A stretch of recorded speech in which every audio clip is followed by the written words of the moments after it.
Welcome or welcome back. I just recently finished filming a video getting out of a reading slump, which took me 6 months to get out of that slump. And since I have put so much hard work into getting out of that slump, I don't want to ruin it.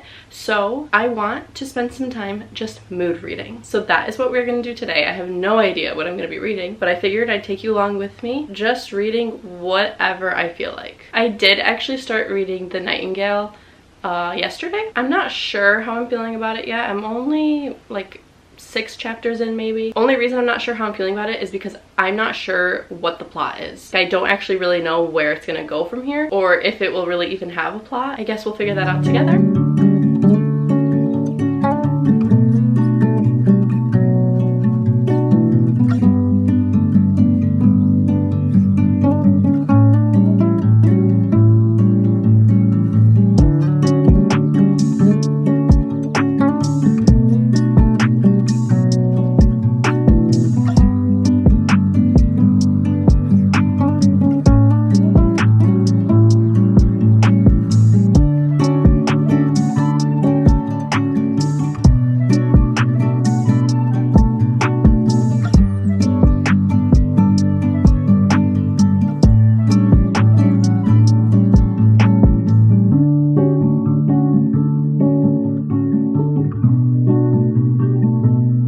I'm starting to realize that I actually really enjoy historical fiction as a genre. I'm currently on page 193, a little over a third into the book. I will say I feel like it had a little bit of a slow start. This book takes place during World War II in France. It follows 2 sisters during the war.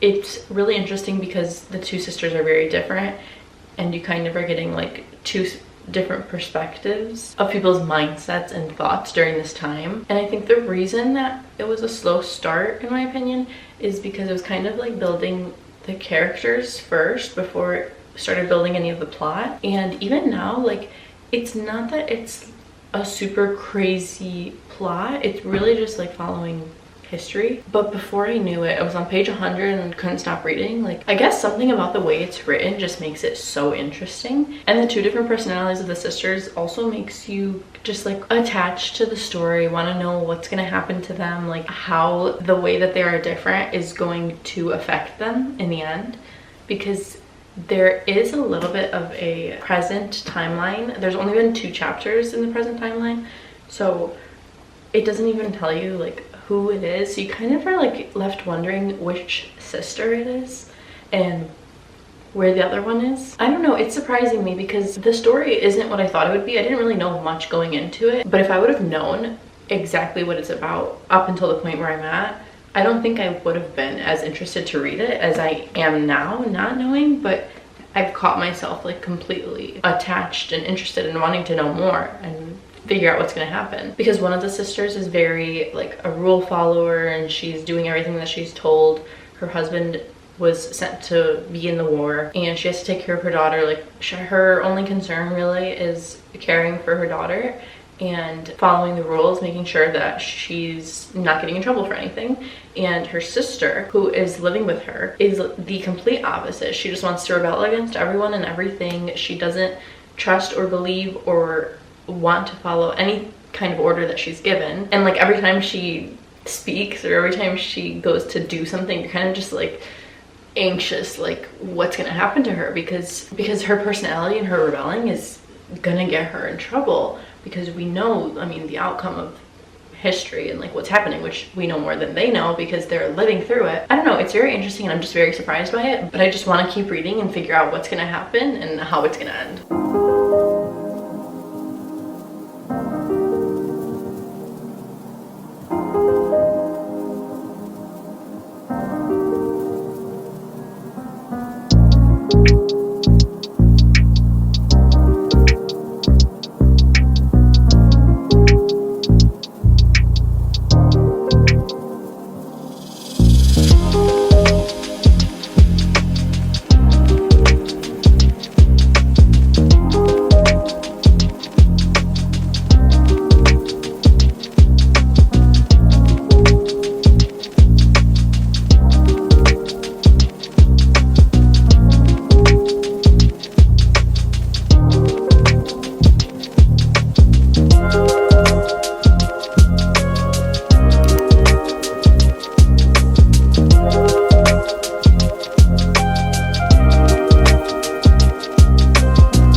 Hi, this is me a week into the future. I finished The Nightingale a week ago. I have finished the book that you're about to see me read next after this. Finished that also a few days ago, and it came back to my attention that I never talked about my final thoughts in this book. Immediately after finishing it, I felt like I needed to gather myself and gather my thoughts because it was just so heavy and intense and sad. I loved this book. I don't know what I really expected going into it. I really ended up loving it and growing a huge connection to the characters. It does such a good job at describing their personalities and making you love them for their good and bad traits, like the two sisters. I cried so much throughout the ending and throughout like the last like almost 100 pages, I think. Like it wasn't even just the last one chapter. No, it was literally a good chunk of the book that tears didn't stop. I just really loved the fact that the sisters had such opposite personalities and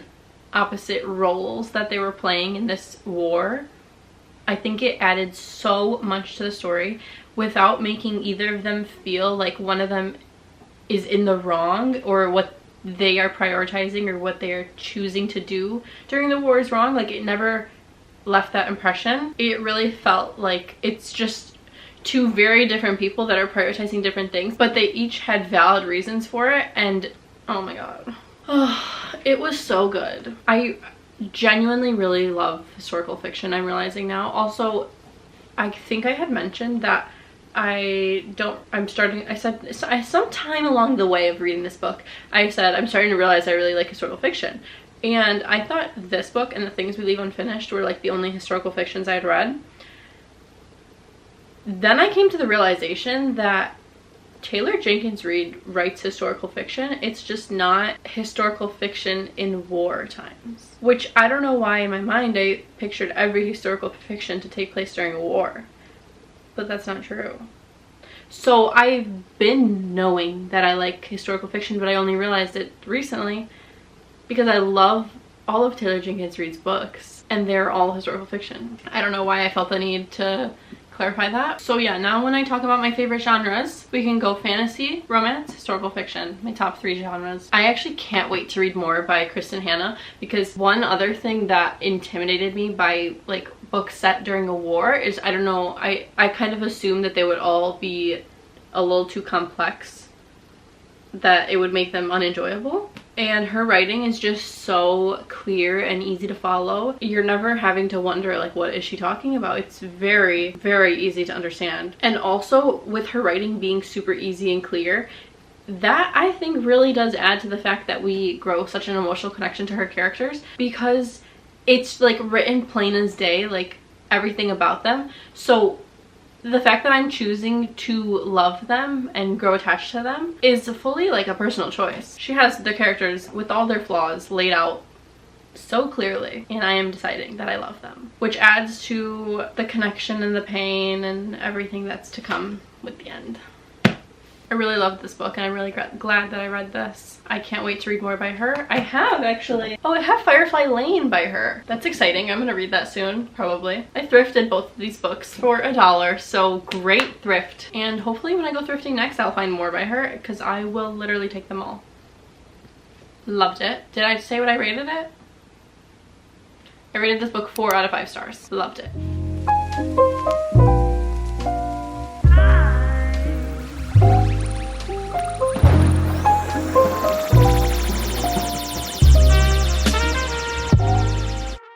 It's been quite a few days since I finished The Nightingale. I will say it put me into a bit of a slump. I really didn't know what kind of book to go for after that because that just felt very heavy and intense, and I couldn't go into something else that's heavy or intense or complex, but at the same time I couldn't go into anything too easy or YA because that would have just felt too childish in comparison to the Nightingale. So I had a really hard time trying to decide what my next read is going to be. Practice Makes Perfect is what I decided on. This is the book after When in Rome, like second book in the interconnected standalones. I'm on page 80 currently. It's so bingeable already. I read When in Rome 2 years ago, actually, like a year and a half ago. I remember really enjoying it. I don't remember specific details about the book or the plot. Like, I can't really remember like the storyline that the romance takes, but while reading this, I am being reminded of the things that I did like about the writing in When in Rome, because I rated that book 4.5 stars. It was one of my favorite romances that I had read in such a long time, and this book is reminding me why I enjoyed that so much, because I'm experiencing the same thing with this one. The writing is just so easy to read and so quick to get through. One thing that I remember saying I really enjoyed about When in Rome, which I'm really enjoying in this one too, is that it's written in first person, but something that this author specifically does that I don't see all the time is that while it's in first person, the way that we're getting the main character's thoughts is literally as if she is talking to us or like writing in a journal, because she'll make like comments sometimes where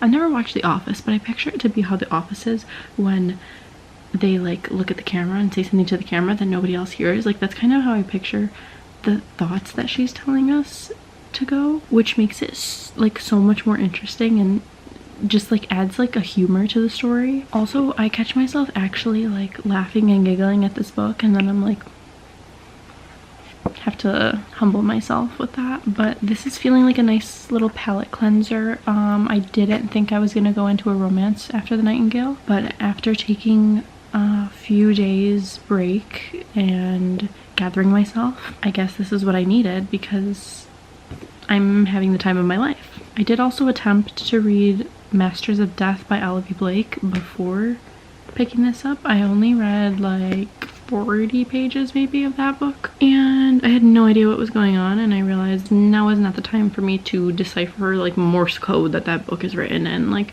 it is, I don't know why it was so confusing. I did not know what was happening, and there was already like 40 pages in, there was like 12 characters introduced, and I couldn't handle that right now, so that's how I decided on a fluffy little romance.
Finishing Practice Makes Perfect last night. I enjoyed my time reading this book so much. Genuinely, thoroughly enjoyed this. I remember feeling the exact same way after finishing When in Rome also. Something about these books is just so easy to read, so bingeable. The romance stories are like super fun, and it really makes you root for the characters to be together. I didn't talk too much about it when I got into it because I really just right off the bat was just binging, just reading nonstop. But this is about Annie, who is Noah from the first book's sister.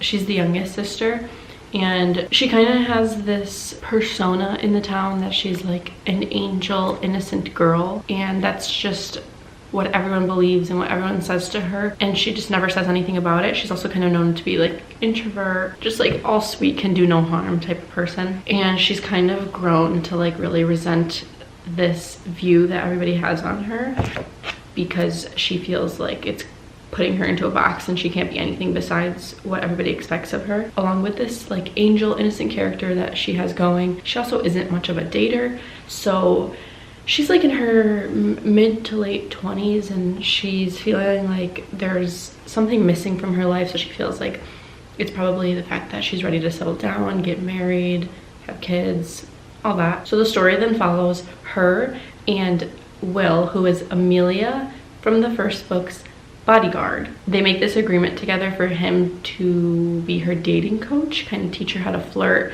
and how to be what she wants to be so that she can get into a relationship. And along the way, feelings develop, people fall in love, yada yada yada.